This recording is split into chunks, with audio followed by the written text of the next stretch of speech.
Bonjour la France. What the France? Alors, des infos dingues qui viennent un peu partout de notre beau pays, la France. Qu'est-ce que vous avez aujourd'hui dans votre besace? Au programme ce matin, la fin de la civilisation, super. une nuit au musée et des fesses.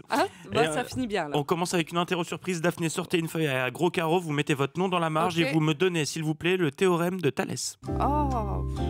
Allez, Daphné. Une idée, quelque chose? Allez, Daphné. Non? Alors, Ariel. si une droite parallèle à un des côtés d'un triangle est tracée à l'intérieur ou à l'extérieur d'ailleurs de ce triangle, un nouveau triangle sera créé avec des angles identiques à ceux du premier. Voilà, exactement, Voilà, c'est ça. simple. Vous m'impressionnez, Daphné, mais ça Ouais. n'est pas de ce théorème de Thalès dont je voulais vous parler ce matin, mais du théorème de Thalès, le groupe d'électronique spécialisé dans l'aérospatiale, la défense, la sécurité et le transport terrestre. Ouais, là, je suis il y larguée, avait un là. piège là. Théorème qui est le suivant: si un salarié de l'entreprise en dévoile trop, un poste se libère immédiatement après intervention de la direction. D'accord, j'ai un peu de mal à vous suivre là tout de suite. Eh bien, un salarié de l'usine Thalès de la Ferté-Saint-Aubin vient d'être licencié pour faute grave. Il a révélé des informations confidentielles. Non, voici les faits. Cet homme de 40 ans, chargé de peindre des obus dans un des ateliers de l'usine, est amateur d'humour graveleux. Des employés qui témoignent anonymement expliquent qu'il donne volontiers dans la blague en dessous de la ceinture et qu'il lui arrive, je cite, de jouer à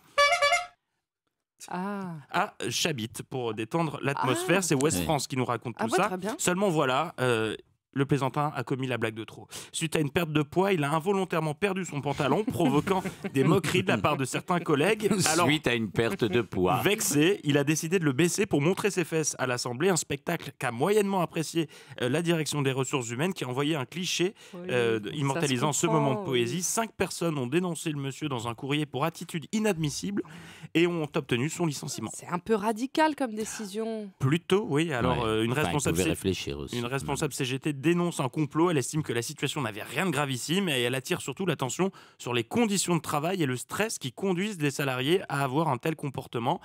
Le syndicat demande sa réintégration et le salarié de son côté a déposé plainte pour atteinte carrément. au droit à l'image. Bon, on ne montre plus ses fesses.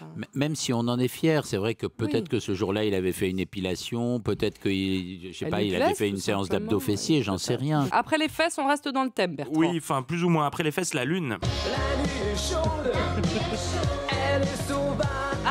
Et oui, vous ne le saviez peut-être pas, mais mercredi prochain, c'est la pleine lune. Et Ouest France nous informe qu'à cette occasion, le musée de Saint-Lô, en Normandie, proposera une visite assez spéciale dans une ambiance plutôt angoissante, mais intéressante, puisque le lieu va être plongé dans le noir. Et pour découvrir les œuvres, les visiteurs n'auront à leur disposition que la lumière de la lune et des lampes torches. Alors nous, on adore ce genre d'initiative à Bonjour la France, donc on va suivre tout ça.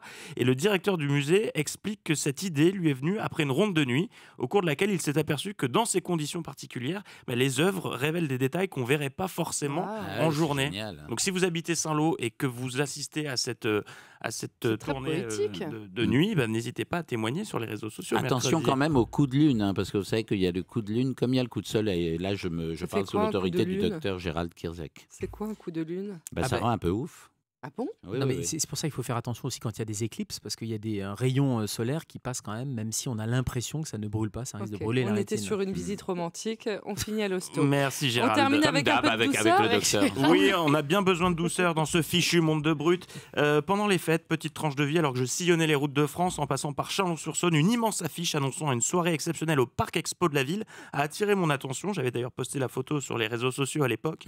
Une affiche pas du tout anxiogène, je vous la décris telle quelle. Un entretien sans tabou, une rencontre au sommet. Michel Onfray et Éric Zemmour répondent à cette question. Est-ce la fin de notre civilisation?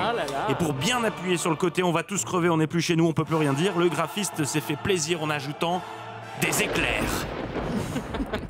Ça me donne envie, dis donc. Oui, la date de cette rencontre au sommet sans tabou est également précisée, jeudi 25 janvier, 20h30. Alors Et vous c'est l'imaginez. dans quel supermarché vous avez dit? Non, c'est au Parc Expo Ah, de pardon, Chalon-sur-Saône.